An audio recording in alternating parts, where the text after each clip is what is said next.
मैं हैरान हूँ, देश को क्या हो रहा है, देश किस दिशा में जा रहा है, और लोगों को कैसा नशा चढ़ा कि दिख नहीं रहा है, ऐसे लोगों को नहीं दिख रहा है जी। मैं हैरान हूँ, घिन आती है मुझे ऐसे लोगों से। मैं यही बोलूंगी जिसके बारे में आप बात करें, मुझे घिन आ रही है उस आदमी से। अब विनेश फोगाट जी ने एक लाइव किया और उनकी एक आशंका सामने आई कि उनका भी इनकाउंटर हो सकता है। नमस्कार, आप देख रहे थे जनता लाइव, मैं हूँ आप साथ रवीना, और आज हमारे साथ चर्चा करने के लिए पूनम पंडित जी मौजूद हैं। और चर्चा उस चीज़ पर जो कल 28 मई को देश में हुई है। 2 घटनाएं हुई देश में। एक, हम आपको बता दें, आप सबको पता है, आपने पूरे मीडिया चैनल्स पे देखा रही होगा कि किस प्रकार से नए संसद भवन का उद्घाटन हुआ। और एक और तस्वीर आपने देखी होगी किस प्रकार से महिला पहलवानों को घसीट कर डिटेन किया गया। जो महिला पहलवानें पूरे 35-36 दिन से जंतर मंतर पर बैठी हुई थी, उनके तंबू को उखाड़ दिया गया, वहाँ से उनका सारा धरना कल ख़त्म कर दिया गया। जो उनकी मांग थी कि जब तक बृजभूषण की गिरफ्तारी नहीं होगी वो लोग नहीं उठेंगे, नहीं कहीं जाएंगे, लेकिन कल के बाद वो सारी चीज़ें खत्म हो गई। तो पूनम पंडित जी, सबसे पहला सवाल तो यही कि क्या लग रहा है, जिस प्रकार से तंबू उखाड़ दिया गया, धाराएं उन पर लग गई हैं, FIR दर्ज कर ली गई है, आगे की स्थिति क्या रहने वाली है? देखिए, एक वो भी हमने टाइम देखा, ये हमारा सौभाग्य है कि हमने टाइम देखा। हमने तो देश की आज़ादी का टाइम नहीं देखा, लेकिन बुज़ुर्गों से सुना, किताबों में पढ़ा, अपने घर परिवार से सुना, आप जैसे लोग पत्रकारों से सुना, ठीक वो नहीं देखा था। लेकिन हमने वो टाइम भी देखा था कि दिल्ली के जो तमाम बॉर्डर हैं उनके किसान बैठे हुए थे किसान आंदोलन में, उनके भी तंबुओं को उखाड़ा गया था, उनके भी टेंट को उखाड़ा गया था, और उनके सामान को भी भर करके ले जाया गया था। हमने वो भी टाइम देखा। लेकिन बाद में उसका रिजल्ट क्या निकलता है? प्रधान सेवक झुकते हैं, माफ़ी मांगते हैं, प्रधान सेवक बिल वापस लेते हैं, यही हुआ ना। तो ये डर में, कहते हैं ना, रामधारी दिनकर जी की लाइनें हैं कि सूरमा नहीं विचलित होते, क्षण एक नहीं धीरज खोते। ये लाइनें आपने सुनी होंगी। तो ये सटीक बैठती हैं उस हिंदुस्तान की हर बेटी पर, उस हिंदुस्तान के हर आवाज़ को बुलंद करने वाले हर नागरिक पर जो झूठ का दमन करता है, तानाशाह का दमन करता है, वो हर लाइनें उस व्यक्ति पर सटीक बैठती हैं। तो इस देश में लोकतंत्र भी है, संविधान भी है। वैसे ये मेरे प्रधान सेवक ने दंडवत प्रणाम करके एक राजतंत्र के प्रतीक के सामने अपनी मंशाएं बता दी हैं कि वो लोकतंत्र को नहीं मानते हैं, लेकिन इस देश के, हाँ, ये देश के लोकतंत्र को इस देश की जनता मानती है, देश के बड़े बड़े विख्यात लोग मानते हैं, तमाम एक नागरिक इस लोकतंत्र को मानता है। पूनम जी, कल हम भी गाजीपुर बॉर्डर पर मौजूद थे क्योंकि हमने देखना चाहा कि किस प्रकार से किसानों को वहाँ रोका गया। कल तस्वीरें बिल्कुल वैसी ही नजर आई जैसे किसान आंदोलन की थी। आपने देखा कितनी ज़्यादा पुलिस थी और कितनी ज़्यादा पुलिस ने किसानों को रोका हुआ, ठीक। और मैं बताना चाहूँगी, विपक्ष के नेता, कांग्रेस के नेताओं को भी किसी को हाउस अरेस्ट किया, किसी को ऑफिस अरेस्ट किया। हम लोग 93 अपने ऑफिस पे थे, वहाँ पर हमें ऑफिस अरेस्ट किया गया, है ना। लेकिन कोई बात नहीं, इस चीज़ से कोई डरने वाली बात नहीं है। हम लोग रात को जब पहुँचे, हम लोगों के नेताओं को जब वहाँ पर अरेस्ट किया गया, हम लोगों को पता चलेगा कि पुलिस ने ऐसा अरेस्ट किया है। उनको कभी सिविल लाइन ले जाएगा, कभी हम यहाँ घूम रहे हैं, कभी वहाँ हम घूम रहे हैं, कभी ये तकलीफ, कभी ये दिक्कत, ठीक। लेकिन हम इनसे डर थोड़ी गए, सेम तस्वीरें वही थी। अब मैं ये कहना चाहूँगी, जब सेम तस्वीरें वही थी, सेम नज़ारा वही था, सेम मंजर वही था, तो निर्णय भी वही होगा।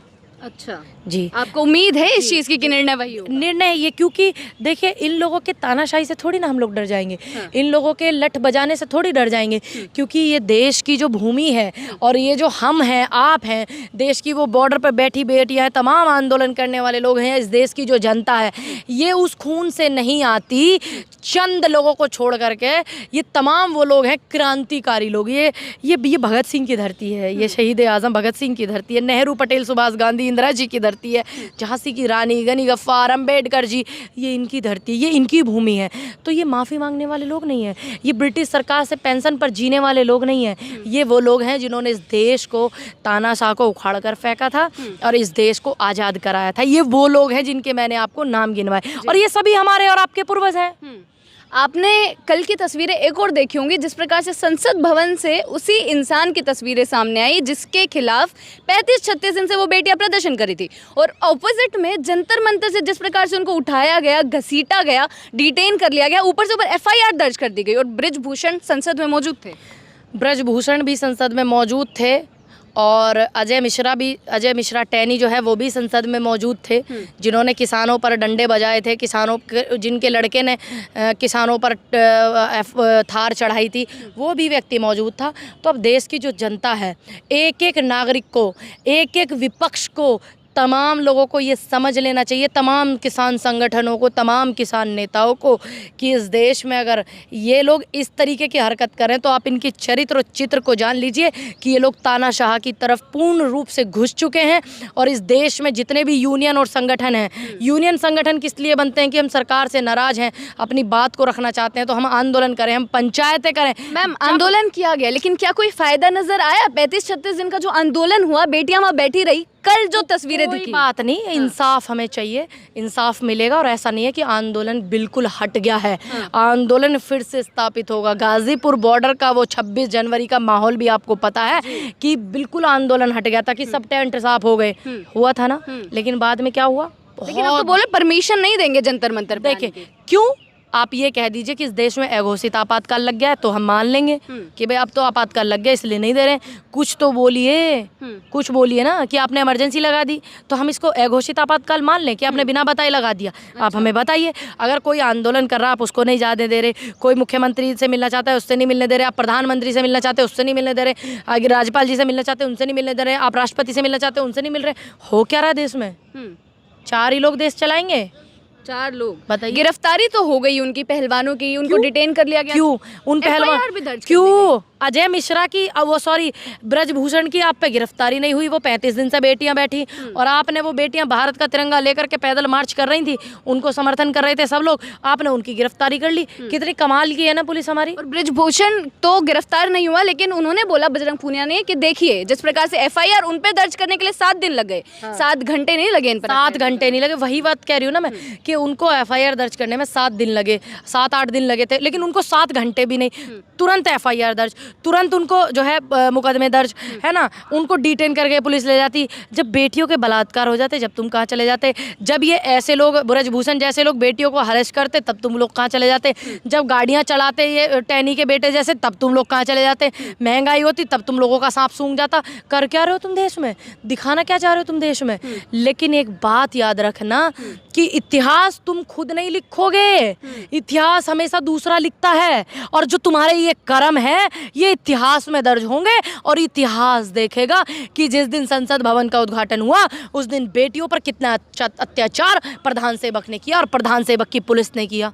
लगातार विपक्ष की टिप्पणी आई, लगातार इतने लोगों की टिप्पणी आई कि कितना गलत हुआ, लेकिन फिर भी सोशल मीडिया पर कुछ ऐसे लोग दिखाई दिए जिन्होंने ये बोला कि क्या जरूरत थी वो बैरिकेड्स कूदने की, क्या जरूरत थी संसद की तरफ जाने की, क्या जरूरत थी महंगाई के खिलाफ जब कांग्रेस की सरकार थी सुषमा स्वराज जी को बैठने की, क्या जरूरत थी महंगाई के खिलाफ स्मृति ईरानी को बैठने की, क्या जरूरत थी स्मृति ईरानी को बैरिकेड पे चढ़ के बैरिकेड तोड़ने की? अच्छे से सरकार चलती, सरकार बातें मानती, इतनी महंगाई भी नहीं थी, सिलेंडर 400 रुपए का था, क्या जरूरत थी स्मृति ईरानी उस पर खड़े होकर के ओहो मुर्दाबाद के नारे लगा रही थी? क्या जरूरत थी? 400 रुपए के सिलेंडर में खुश थे हम लोग, इतनी महंगाई भी नहीं थी, आराम से सरकार अच्छे से चला रही थी कांग्रेस, जरूरत क्या थी बैरिकेड? अच्छे से चला रही थी सरकार कांग्रेस। बिल्कुल कांग्रेस अच्छे से चलाती। आप देखो ना उनकी जीडीपी निकाल करके, इनके टाइम में जीडीपी माइनस में हुई है, इनके टाइम में इन्होंने कोरोना में लोगों की मदद नहीं की, लोगों की मदद संगठनों ने की है, लोगों की मदद सोनू सूद जैसे लोगों ने की है, लोगों की मजदूरों की मदद सोनू सूद जैसे लोगों ने की है, गरीबों की मदद बॉर्डर पर बैठे किसान लोगों ने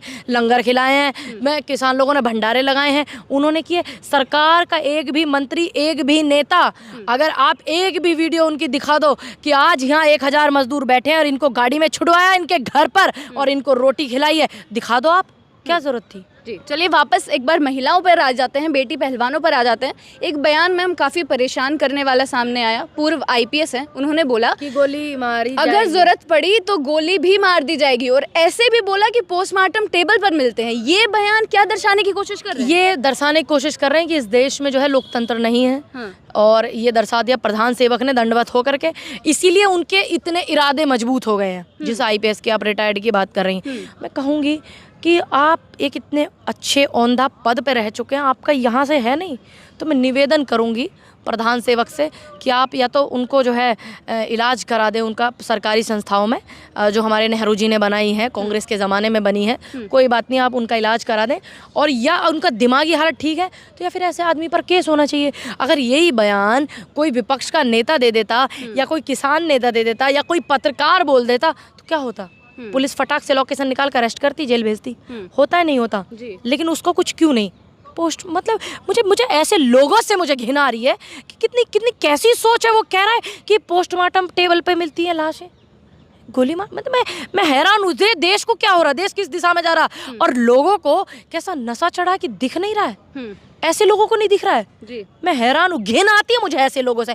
मैं यही बोलूँगी जिसके बारे में आप बात करें, मुझे घिन आ रही है उस आदमी से। अब विनेश फोगाट जी ने एक लाइव किया और उनकी एक आशंका सामने आई कि उनका भी इनकाउंटर हो सकता है। मैंने वो वीडियो लाइव देखा था, कल रात में उसको देख रही थी।